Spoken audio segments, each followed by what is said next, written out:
Nous sommes en 2013 dans une série de vidéos pour lire les deux récits de la création dans la Genèse.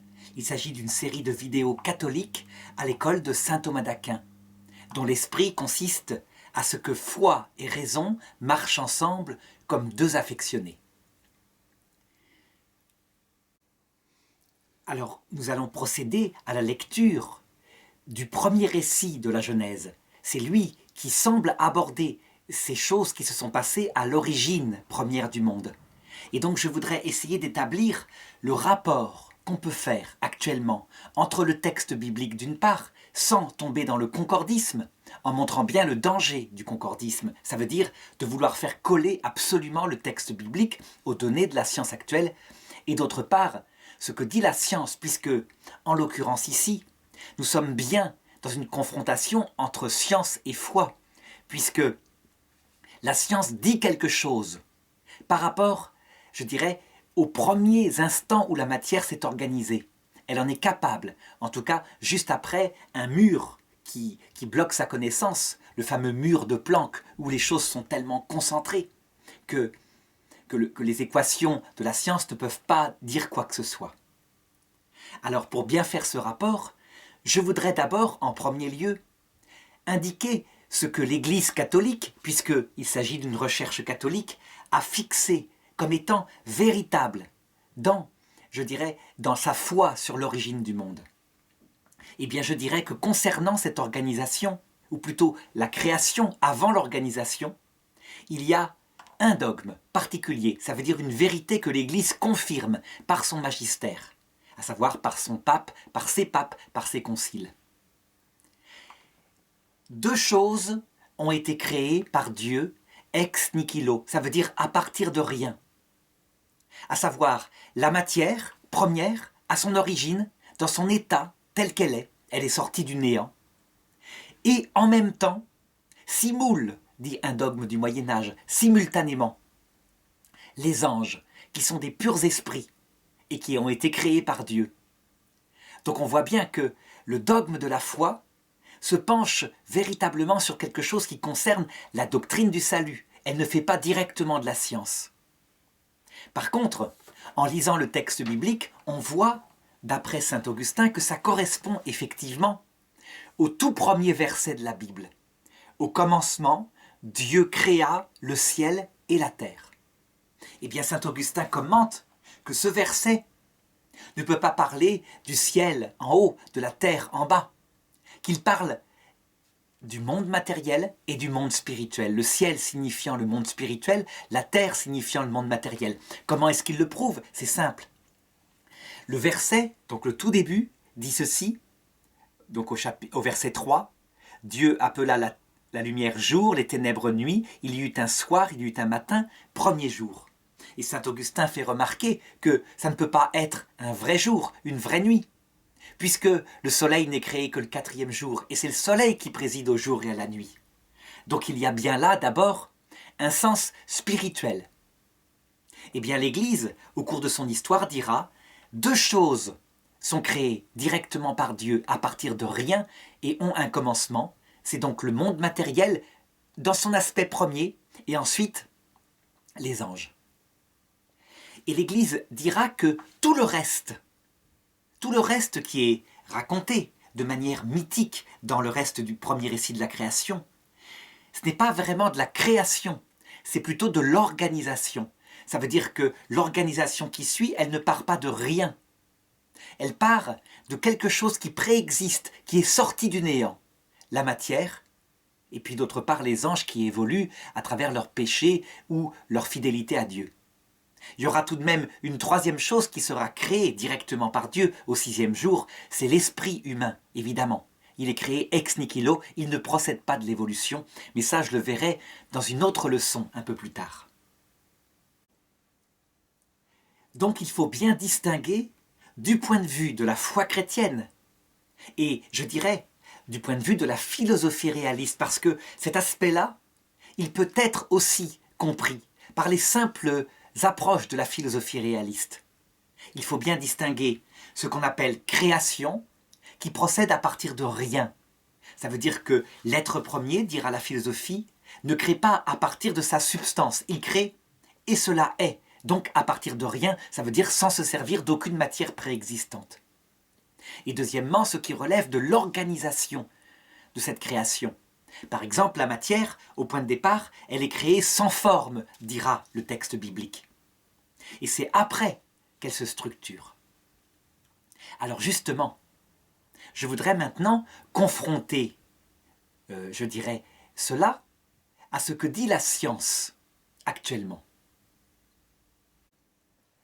En 2013, dans l'état actuel de la science, on peut dire que la théorie qui est la plus reconnue par les scientifiques, même si elle n'est qu'une théorie, c'est la théorie du Big Bang, qui a été élaborée dans les années 1930, par là, par des scientifiques, dont un scientifique belge, un prêtre, qui habitait du côté de Charleroi. La théorie du Big Bang, elle semble expliquer à peu près tout. Et voilà ce qu'elle dit. Elle dit qu'il y a 14,7 milliards d'années, le monde est apparu dans un état absolument concentré, tellement concentré, toute la matière qui fait l'univers actuellement, on peut dire qu'elle était comme réunie dans un point. Mais en réalité, c'est une façon de parler parce que je dirais qu'en dehors de cette matière qui est apparue, il n'y a pas de lieu, il n'y a pas de temps. Elle emplit tout l'univers puisqu'elle crée elle-même le lieu et le temps. En tout cas, elle est tellement concentrée qu'elle tient ce qu'on pourrait appeler, c'est une comparaison, l'espace d'un point. Sa température elle tend vers l'infini, sa concentration aussi. Et dès le départ, ça provoque une gigantesque extension. Ça veut dire qu'une seconde plus tard, cette matière s'est étendue et a déjà 300 000 km de rayon. Alors, dans ce premier instant, je dirais, dans ces premières secondes où apparaît la matière, et la science ne peut pas dire d'où elle apparaît, ça c'est le domaine de la philosophie réaliste, c'était la leçon précédente qui l'abordait. Dans cette première seconde, après l'apparition de la matière, il y a eu plus d'événements que je dirais dans tout le reste de l'apparition de l'univers. Tout s'est organisé de manière extraordinairement précise.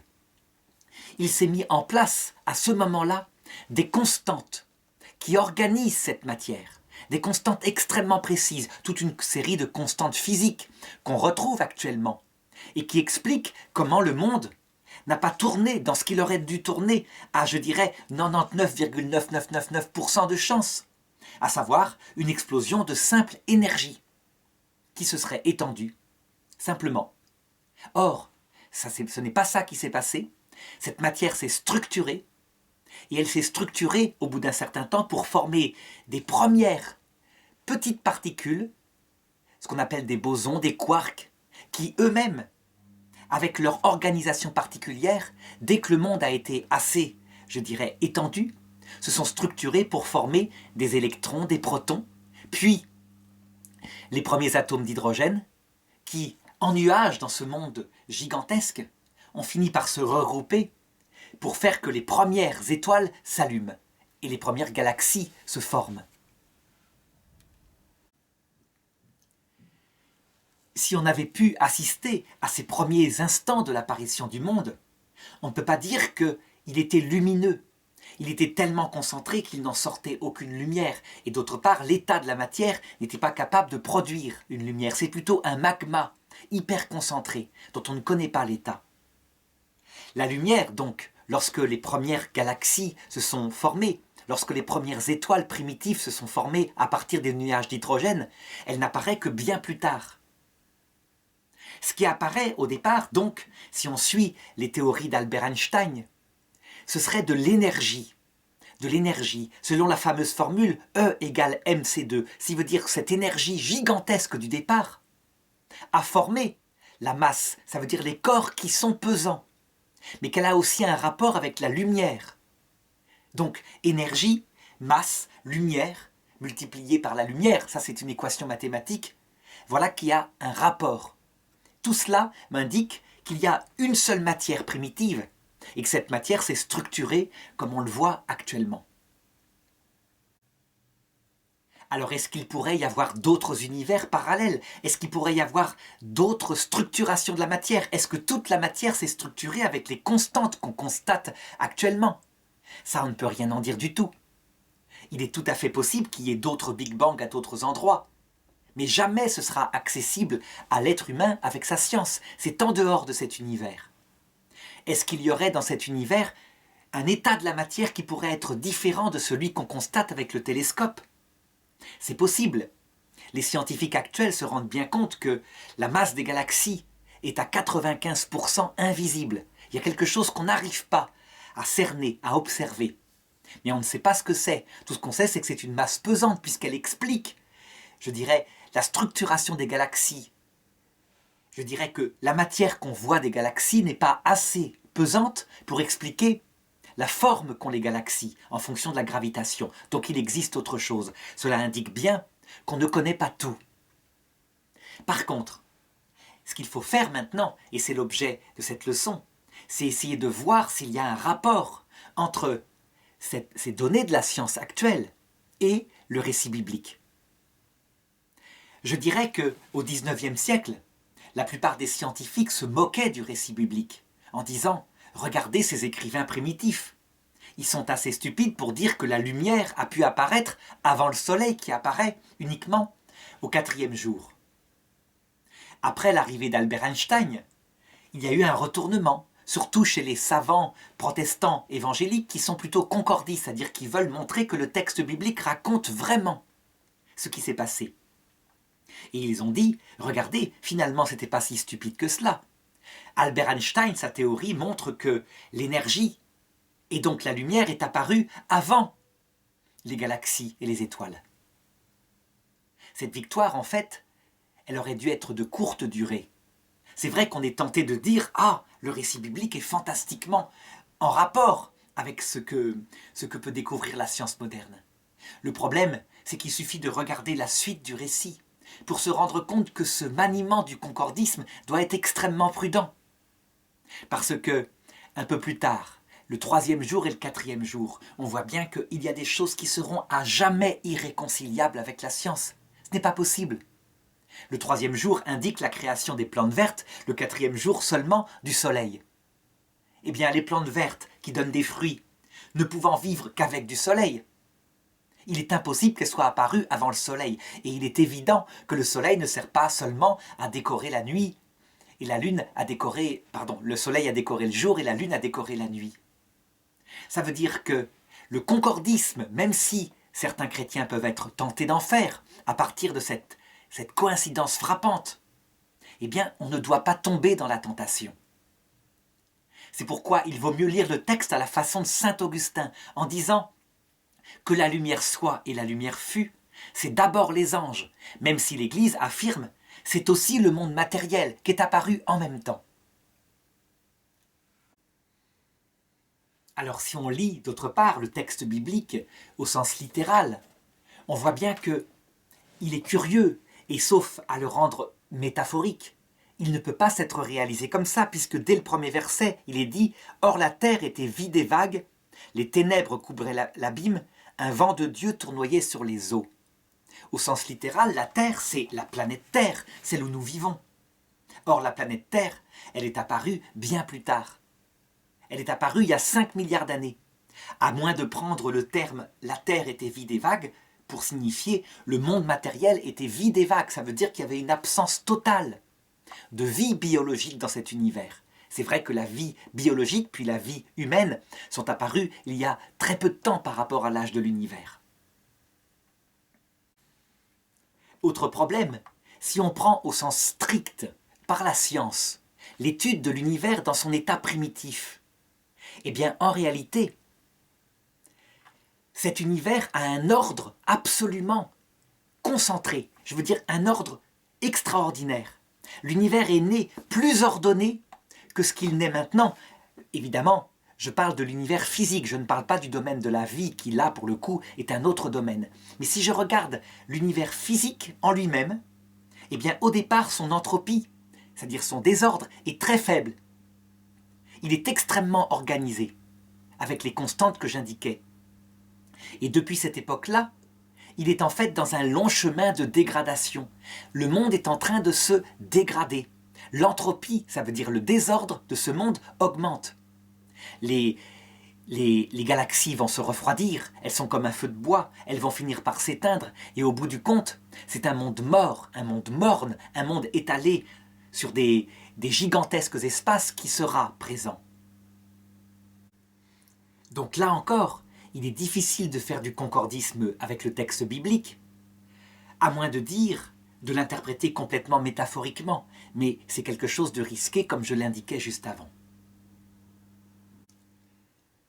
Alors d'ailleurs, il existe un troisième regard, celui de la philosophie réaliste, sur cet univers, sur la matière telle qu'elle est apparue au départ. La philosophie réaliste montre que la matière ne peut pas apparaître sous forme d'un chaos, ça veut dire sans structure. C'est vrai que Aristote distinguait la matière première, qui était une matière non organisée, et la matière forme, qui était la structure qui était à l'intérieur d'elle-même. Seulement cette distinction, c'est une distinction de raison, elle n'est pas réelle. Il n'existe pas de matière désorganisée absolument, c'est impossible. Toute matière, quand elle existe, elle est forcément organisée. Elle a une structure.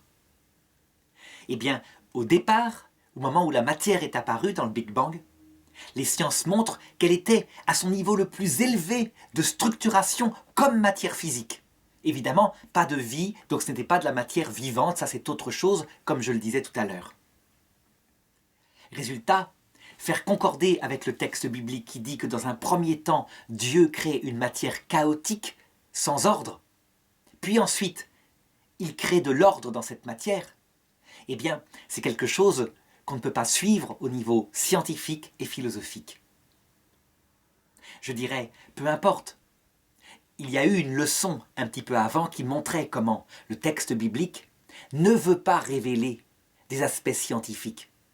Le texte biblique est là pour révéler des aspects concernant la doctrine du salut, à savoir que cette matière primordiale, c'est que de la matière, de la pâte à modeler, créée par Dieu. Voilà ce que veut dire le texte biblique. Et que c'est Dieu qui, après, a ordonné les choses pour faire apparaître l'homme. Donc il y a bien une finalité là-dedans, qui est une finalité voulue par le Créateur, et qui est l'apparition de l'homme. Évidemment, à ce niveau-là, on sortira du regard scientifique qui lui a tendance à dire, actuellement, même si en fait c'est une hypothèse d'ordre philosophique, mais je le verrai un peu après, que l'homme c'est une créature apparue par hasard, qu'il n'y a pas de finalité du tout dans l'univers. Et ça, évidemment, la Bible s'y oppose en disant que non, tout est pensé en vue de l'apparition de l'homme, et que l'homme lui-même est pensé en vue d'une vie éternelle, où la loi de la dégradation de l'univers sera disparue. Cela veut dire que ce monde, dit la foi catholique, n'a pas de finalité en lui-même. Il n'est qu'un passager, une tente, construite pour que le cœur de l'homme s'affine. Évidemment, les scientifiques diront « mais c'est pas possible. Il a des milliards d'années. Tout ça pour l'apparition d'un homme qui dure une seconde. L'espèce humaine, c'est comme une seconde par rapport à la taille, à l'immensité de cet univers, à sa durée. » Eh bien, la foi catholique insiste pour dire que cette quantité de temps est moins importante que la seconde où des créatures possédant l'âme spirituelle, qui sont le trésor même de Dieu, ont été pensées, voulues, créées et ensuite sanctifiées dans un autre monde où tout sera accompli, où la loi de dégradation sera détruite pour être remplacée par la puissance de Dieu qui rendra ce monde éternel.